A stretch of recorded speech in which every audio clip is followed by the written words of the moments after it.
Hola chicos, ¿cómo están? Buenas tardes. Hacemos el video de eh, argumentación, clase 2. Em, Bien,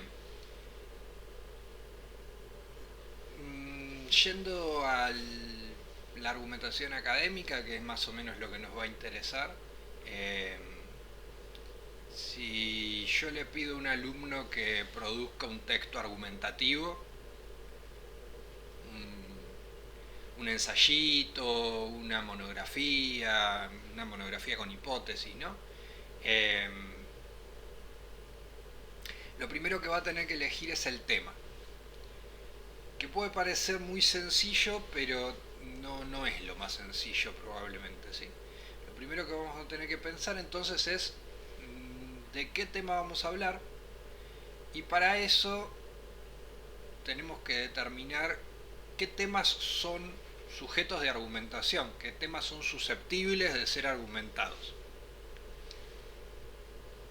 De eso se va a tratar entonces este video, de la elección del tema para una argumentación. Y me dirán, pero bueno, argumentar, se puede argumentar de cualquier cosa. Un poco con esto volvemos a lo del video de la clase pasada, ¿no? Que uno puede tener una opinión sobre cualquier cosa. Bueno, más o menos. No es tan así. Eh, en principio, eso tiene que ver con tres o cuatro distintos factores. En cualquier caso, uno puede discutir sobre cualquier cosa, podríamos decir que dependiendo del contexto, ¿sí? Tomemos cualquier matrimonio con 20 años de casado y van a ver que sí, pueden discutir absolutamente por cualquier cosa. Bueno, pero, pero ahí entran a jugar otros factores, digamos que ahí entran a jugar otros factores. Eh, Siempre entonces el contexto, el entorno en el cual se va a desarrollar el texto, ¿sí? Es un factor condicionante. Esto tengámoslo en cuenta, más adelante vamos a ir viendo de qué manera incide, ¿sí? Eh, pero hay cosas que son inherentes al tema en sí y que tienen que ver esencialmente con los conceptos de objetividad y subjetividad, de los cuales no sé si alguna vez han oído hablar. Supongo que sí, ¿sí? Podríamos, por definirlo rápida y sencillamente, decir que lo objetivo es lo que radica en el objeto en sí, o sea, en el mismo tema del cual yo estoy hablando, en el referente de mi enunciado, ¿sí? Ese va a ser mi objeto. Lo que yo diga sobre el objeto y pueda comprobarse en el objeto en sí, entonces será objetivo. Mientras que subjetivo va a ser lo que no depende del referente, o sea, del objeto del que estoy hablando, sino del sujeto que enuncia, o sea, de mí. Cuando yo estoy dando una opinión, de alguna manera esa opinión es mía personal. Por lo tanto, conlleva una parte de subjetividad, algo que tiene que ver con mi visión sobre el objeto. Entonces, los temas, para ser susceptibles de argumentar, tienen que ser objetivos o subjetivos. Bueno, la verdad es que no deberían ser ninguna de las dos cosas, al menos en extremo, ¿sí? Es decir, una afirmación que pudiera demostrarse objetivamente, teóricamente y empíricamente, de manera absoluta, prácticamente no puede discutirse.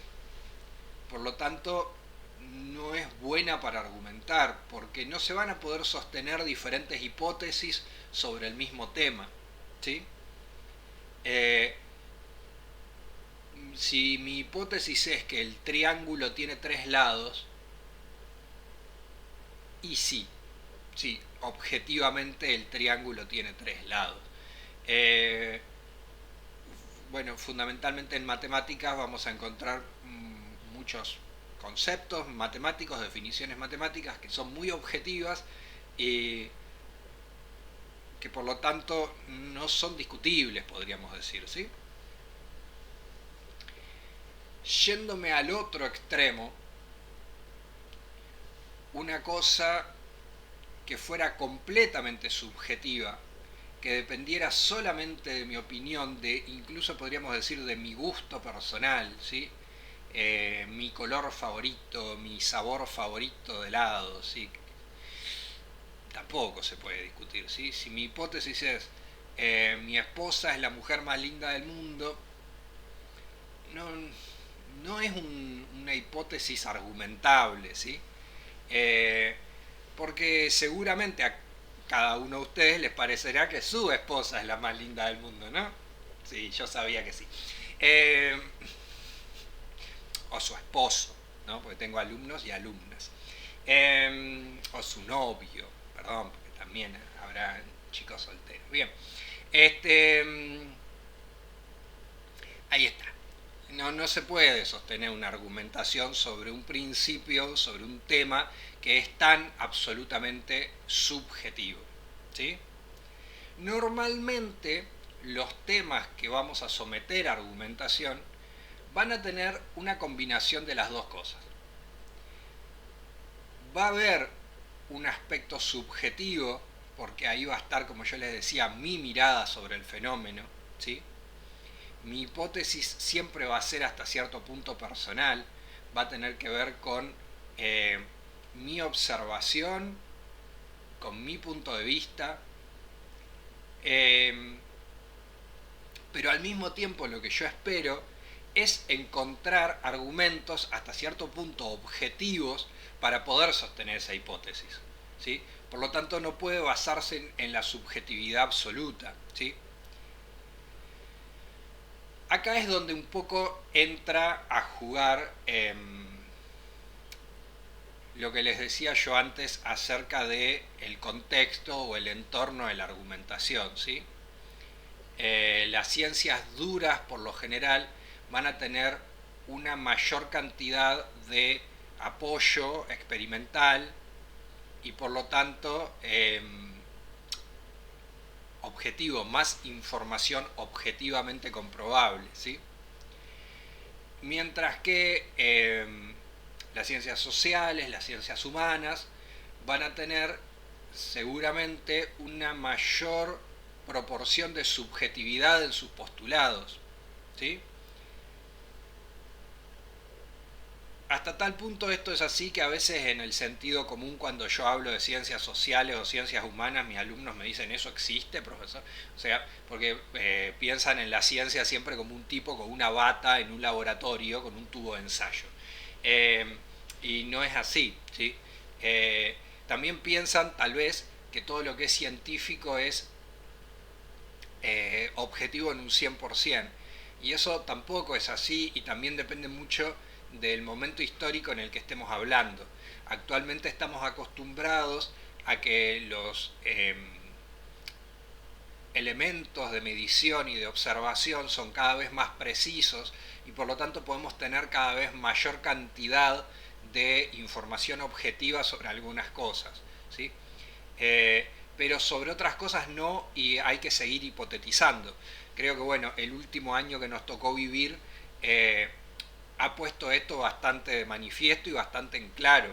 Es decir, estoy hablando sobre la pandemia de coronavirus, ¿sí? De COVID-19, por si no se entendió. Eh, Surgía una hipótesis de trabajo, que tal medicamento podía ser efectivo contra el virus. Y había que experimentar, había que probar y había que estudiar las conclusiones, los resultados. No sé si se acuerdan de la desoxicloroquina, por ejemplo, que era una medicación para la malaria y que en un momento se creyó que podía llegar a ser efectiva en el tratamiento contra el virus. En otro momento se habló mucho, por ejemplo, de el plasma enriquecido, ¿sí? De las personas o incluso animales que se contagiaron eh, para poder obtener plasma rico en anticuerpos.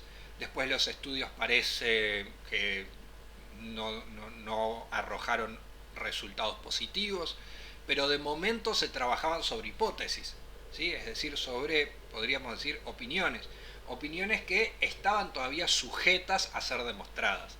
La ciencia también trabaja a partir de hipótesis y no es que tenemos todo resuelto objetivamente.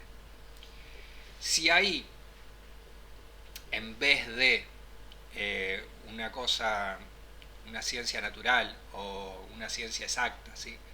Nos vamos al terreno de las ciencias humanas o de las ciencias sociales, muchísimo más, ¿sí?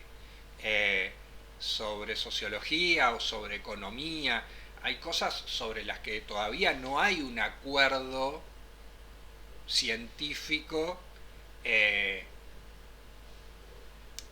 que sea absoluto. Todavía hay diferentes hipótesis acerca de cuál es la mejor forma de organizar la economía de una sociedad, por ejemplo, ¿sí? Eh,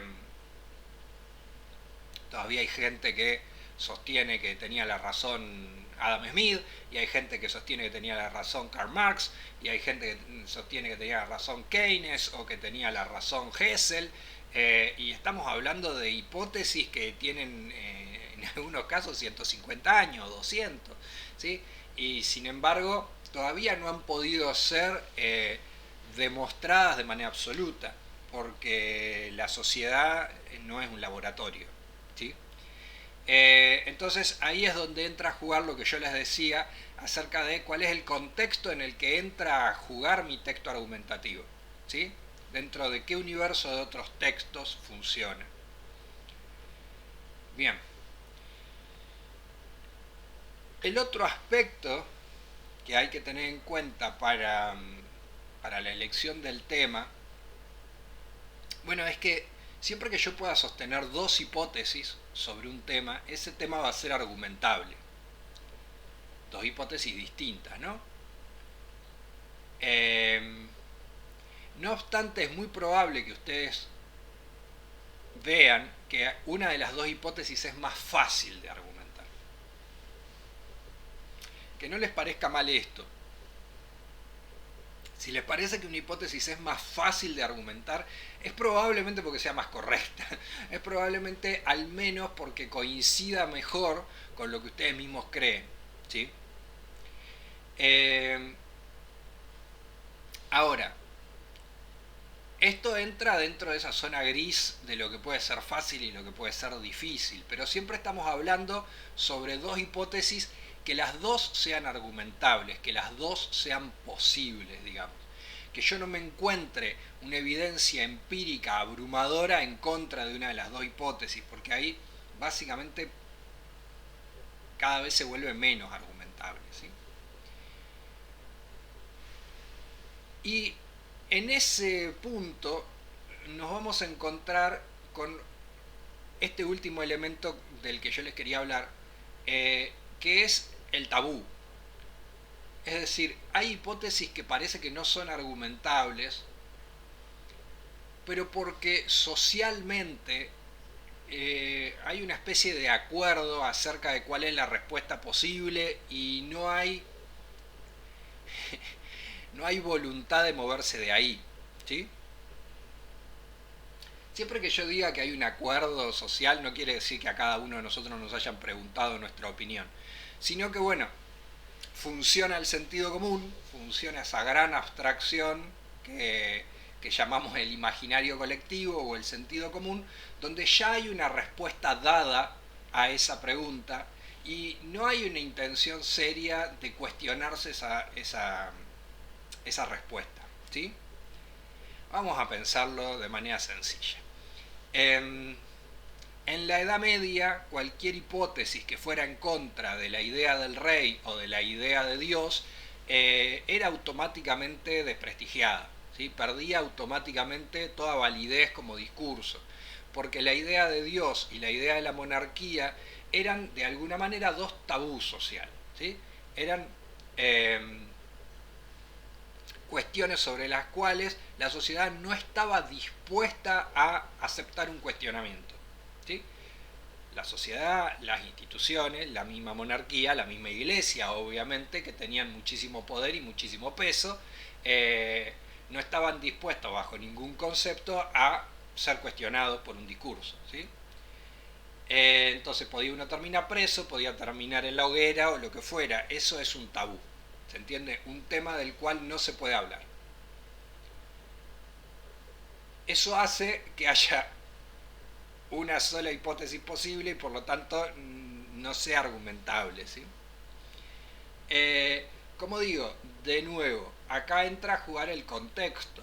Obviamente hoy sería perfectamente posible tener una argumentación acerca de la validez de la religión, la idea de Dios, o si la democracia es mejor que la monarquía, ¿sí? Es más, estoy bastante seguro de que la mayoría de la gente opina que la democracia es mejor que la monarquía, por lo menos en nuestro país.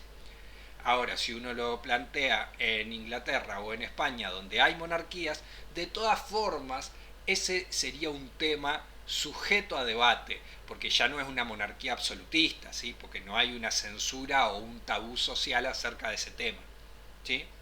¿Me explico? ¿Para qué pregunto si no están acá? Bueno, perdón, es un vicio del oficio. Bien, viéndolo con ejemplos de la antigüedad siempre resulta más sencillo. Viéndolo en la actualidad resulta mucho más complejo porque estamos imbuidos en este contexto social y nos resulta más difícil desnaturalizar los tabúes a los que ya estamos acostumbrados. Pero sin ir más lejos, sostener un discurso que hoy fuera contrario a la democracia incurriría en un tabú social. Lo mismo que antes si yo pronunciaba un discurso en contra de la monarquía, ¿sí? Porque vivimos en un sistema democrático. Entonces, la propuesta política, si yo estoy pronunciando un discurso político, la propuesta política que yo haga es muy difícil que pueda traspasar ese límite.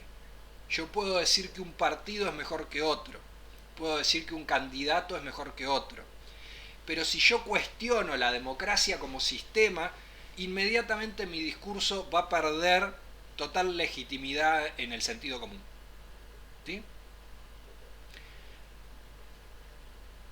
Creo que estarán de acuerdo.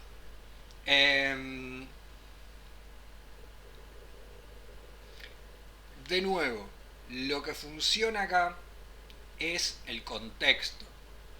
Estamos hablando en este caso de lo que es un discurso social dentro de los parámetros del imaginario colectivo, del sentido común. Esto para la ciencia o para la filosofía no funciona. La ciencia, la filosofía no pueden tener tabúes. ¿Sí? En ciencia o en filosofía yo me lo tengo que poder cuestionar todo. Incluso por ridículo que parezca, yo tengo que poder cuestionarlo. ¿Sí? Porque de esa manera avanza la ciencia y la filosofía, de esa manera funcionan. Ahora, en el discurso social funciona otra cosa, ¿sí? Este cuestionamiento constante implica un esfuerzo intelectual que el común denominador de la gente no está dispuesto a hacer. Entonces el sentido común funciona a partir de ciertas verdades indiscutibles. La gente lo que quiere es eso, ciertas verdades indiscutibles. Porque así se evita pensar. Pensar es un esfuerzo, ¿sí? Y si al final ese puñado de verdades indiscutibles no son tales, porque no son indiscutibles, o porque no son verdades, no importa. Lo importante es que la gente tenga una base, ¿sí? Teórica que sostenga, que sostenga su cosmovisión, su ideología, su forma de pensar, y si está equivocada mucho no le va a importar, pero va a tratar de no cuestionárselo. Entonces, no seamos extremos, porque si lo planteo de esa forma parece que entonces tal vez no se pueda cuestionar nada. No, sí, sí, las cosas pueden ser cuestionadas, pero siempre tenemos que tener en cuenta dentro de qué contexto nos estamos manejando, dentro de qué contexto funcionan ciertos tabúes, como yo les estoy diciendo. ¿Sí? Eh, Nuestra sociedad actual parece muy abierta en cuanto a el tema de la argumentación, pero ustedes se van a dar cuenta enseguida que hay cosas que hay puntos que son álgidos y no se pueden tocar. ¿Sí? Eh, Vamos a poner un ejemplo sencillo. Eh, a ver, el negacionismo. Hasta hace algún tiempo había gente que negaba el holocausto nazi. ¿Sí? Eh, y era considerado una hipótesis, qué sé yo, que tenía muchísimo eh, de, de argumentable en contra, que había una gran cantidad de prueba empírica, documental, testimonial, etcétera, para sostener que el holocausto nazi había sido real, ¿sí? Eh, pero que era una hipótesis argumentable. En un punto, eso directamente se convirtió en un tabú, ¿sí? De hecho, hay países donde está penado, ¿sí? Donde directamente está prohibido. Eh, Fue porque fue el primero que se me vino a la mente cuando pensé en tabúes sociales. Lo primero que se me vino a la mente fue el ejemplo del holocausto nazi. Pero acá mismo, con el tema de los desaparecidos, también hay una hipótesis negacionista, ¿sí? Entonces, ¿se puede discutir o no se puede discutir? Si no se puede discutir, es un tabú. Si se puede discutir, tenemos que ver entonces cuál es la hipótesis mmm, más válida, cuál es la hipótesis sobre la que tenemos mayor cantidad de evidencia a favor, y seguramente esa va a ser la que cuando tengan que escribir un texto argumentativo vayan a poder argumentar con mayor solvencia. ¿Sí? Repasamos entonces, esencialmente, no cualquier tema se puede argumentar, primero por características propias del tema, esta cuestión de la objetividad y la subjetividad que yo proponía al principio, ¿sí? Eh, el triángulo tiene tres lados, no se puede argumentar. La frutilla, la crema es el mejor sabor de helado, no se puede argumentar. Fuera de eso, cualquier cosa podría ser argumentable dentro de ciertos parámetros, ¿sí? Fíjense ustedes en qué universo de textos va a funcionar el texto que ustedes quieren escribir y entonces considerar ahí si el tema es argumentable o no, o si estoy tocando algún tabú, ¿sí? Algún tema que dentro de la sociedad en la que vivo la gente no está dispuesta a cuestionarse. Se podría argumentar igual, pero seguramente lo voy a tener mucho más difícil. Seguramente va a haber un primer impulso que deslegitimaría todo lo que yo diga a continuación. ¿Sí? Bueno, seguimos en la clase próxima con este mismo tema. Si hay cualquier duda me preguntan por acá o me preguntan por el Classroom. ¿Sí, chicos? Nos vemos, cuídense.